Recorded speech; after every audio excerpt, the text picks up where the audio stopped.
जय हिंद। कल आपने देखा हड़प्पा नगर की कहानी और हड़प्पा नगरों की विशेषता। आज हम देखेंगे भवन, नाले और सड़कें। हड़प्पा नगरों की कहानी आप लोगों ने देख लिया। भवन, नाले, सड़कें ये 5000 वर्ष पूर्व की घटनाएं हैं। इसके 4700 वर्ष पूर्व की घटनाएं हैं। इसे आप 5000 वर्ष पूर्व की घटना मान सकते हैं। चलिए देखते हैं भवन, नाले, सड़कें उस समय की कैसे हुआ करती थी। इन नगरों के घर आमतौर पर 1 या 2 मंजिले होते थे। उस समय के भवन के बारे में अब यहाँ पे चर्चा है। जो हड़प्पा के भवन थे वो कैसे होते थे, कितने मंजिले इमारत थे, उसको हम देख रहे हैं अभी।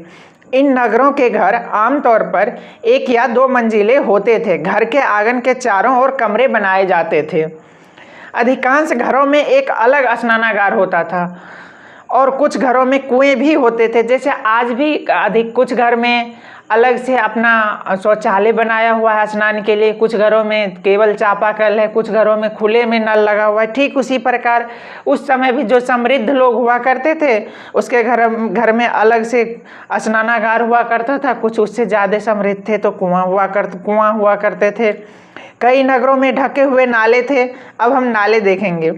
कई नगरों में ढके हुए नाले थे। इन्हें सावधानी से सीधी लाइन में बनाया जाता था। हर नाली में हल्की ढलान होती थी ताकि पानी आसानी से बह सके। अक्सर घरों की नालियों को सड़कों की नालियों से जोड़ दिया जाता था जो बाद में बड़े नालों में मिल जाती थी। नालों के ढके होने के कारण इनमें जगह जगह पर मेन होल बनाए जाते थे। मेन होल क्या है? मेन होल आज भी आप नालों में देखे होंगे, बीच बीच में कुछ एक गोल सा राउंड सा आपको मिलेगा जहां से सफाई कर्मी साफ करते हैं, उसी को मेन होल कहा जाता है। बरसात के दिनों में देखे होंगे नगर पालिका की कमियों के कारण, ध्यान नहीं देने के कारण वो मेन होल खुला रह जाता है और छोटे बच्चे या गाड़ी कई बार फंस जाते हैं। ऐसा आपने न्यूज़ में देखा होगा, जो कि सरकार की कमियों को बताती है। हमें अभी राजनीतिक में नहीं जाना है, अपने टॉपिक को आगे बढ़ाना है। जिनके जरिए इनकी देखभाल और सफाई की जा सके। मेन होल के जरिए देखभाल और सफाई की जाती थी, जैसा कि मैंने आपको बताया। ठीक वैसा एनसीईआरटी में भी लिखा हुआ है। घर, नाले और सड़कों का निर्माण योजनाबद्ध तरीके से एक साथ ही किया जाता था। उस समय ऐसा नहीं था कि मेरा मन हुआ मैंने घर बना लिया, नाले सड़कें नहीं बनाए। तीनों चीज़ को योजनाबद्ध तरीके से एक साथ ही किया जाता था। नगरीय जीवन को अब देखेंगे। ये तो हमने अभी तक हड़प्पा के बारे में देख लिया। हड़प्पा की घर की नगरों की विशेषता क्या थी उसे भी हम लोगों ने देख लिया। भवन कैसे थे, नाले कैसे थे और सड़क कैसे थे उसे भी देख लिया। लेकिन नगर में रहने वाले लोगों की जीवन कैसी थी उसको हम लोगों ने अभी तक नहीं देखा। अब हम जानेंगे उनके जीवन के बारे में। हड़प्पा के नगरों में बड़ी हलचल रहा करती हड़प्पा के नगरों में बड़ी हलचल रहा करती होगी। यहाँ पर ऐसे लोग रहते होंगे जो नगर की खास इमारतें बनाने की योजना में जुटे रहते होंगे। आमतौर पे भी आप देख सकते हैं नगर में बड़ी हलचल रहती है तो हड़प्पा की नगरों में भी रहा करती होगी, ऐसा अनुमान लगाया गया। नगरों में ऐसे लोग रहा करते होंगे जो समृद्ध होंगे, जो खास इमारतें बनाने की योजना बनाने में जुटे रहते थे। ये संभवतः यहाँ के शासक थे। शासक आमतौर पर समृद्ध ही व्यक्ति बनते हैं, जैसा कि आपको भी पता होगा और मैंने पहले बताया कि नगर में समृद्ध लोग रहते थे। और आज भी नगरों में लगभग वही लोग हैं। समृद्ध लोग का बेहतर जिंदगी है और जो समृद्ध नहीं है उनकी जीवन आप देख सकते हैं फुटपाथ या झुग्गियों में कैसे बीतती है। वो झुग्गी नगरों से बाहर ही माना जाता है। यह भी संभव है कि ये शासक लोगों को भेजकर दूर दूर से धातु, बहुमूल्य पत्थर और अन्य उपयोगी चीज़ें मंगवाते थे। शायद शासक लोग खूबसूरत मनके तथा सोने चांदी से बने आभूषण जैसे कीमती चीज़ों को अपने पास रखते होंगे। आज भी हम लोग सोने चांदी से बने आभूषण को अपने पास रखते हैं जो समृद्ध वर्ग से हैं।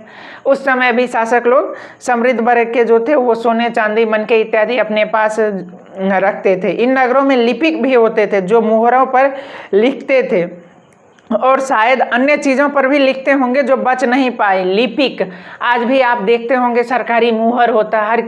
हर किसी ऑफिसर का अपना अपना मुहर होता है। उन मुहरों पे जो लिखता है उसे लिपिक कहा जाता है। उन समय में भी हड़प्पा के नगरों में लिपिक हुआ करते थे। वो मुहर और अन्य चीज़ों पे भी लिखा करते थे। इसके अलावा नगरों में शिल्पकार स्त्री पुरुष भी रहते थे जो अपने घरों या किसी उद्योग स्थल की तरह तरह की चीज़ों बनाते होंगे। जो शिल्पकार होते हैं स्त्री पुरुष, वो तो बिजनेस करते हैं तो अन्य चीज़ें बनाएंगे ही जो ज़रूरत की सामान होगी। लोग लंबी यात्राएं भी करते थे उस, जैसा कि हम लोगों ने प्रथम चैप्टर में ही पढ़ा, उस समय भी कई सारी चुनौतियों के बावजूद भी, संसाधन की कमी के बावजूद भी लोग यात्रा करते थे। तो हड़प्पा के नगरों में भी लोग यात्रा करते हैं, वहाँ से ही पता चलता है। फिर भी यहाँ पे एनसीईआरटी में विशेष रूप से बताया गया, तो आपको इसे ध्यान रखना है। और वहाँ से उपयोगी वस्तु लाते थे और साथ ही लाते थे सुदूर देशों के किस्से कहानियाँ, मिट्टी से बने खिलौने भी मिले हैं जिनसे बच्चे खेलते होंगे।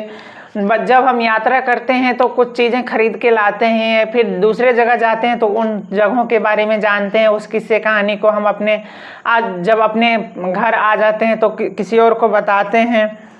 ये सब आज भी करते हैं और उस समय भी हुआ करता था। हड़प्पा के समय के पूर्व, आज से समझ सकते हैं आप 5000 वर्ष पूर्व के कुछ खिलौने भी मिले हैं पुरातत्वविदों को। कुछ खिलौने और कुछ चित्र एनसीईआरटी में दिए हुए हैं, जिसको मैं लास्ट जब जिस दिन वन शॉट इसका करूँगा, जिस दिन डिवीज़न आपको करवाऊँगा, उस दिन दिखा दूँगा। अब हम अगले वीडियो में देखेंगे नगर और नए शिल्पकार नगर में कैसी शिल्प करते थे, कैसी शिल्प कला थी उनकी, इसको देखेंगे। और कच्चे माल की खोज, फेयोंस, इस चीज़ों के बारे में देखेंगे। आज के लिए बस इतना ही। जय हिंद। पढ़ते रहिए, बढ़ते रहिए। धन्यवाद।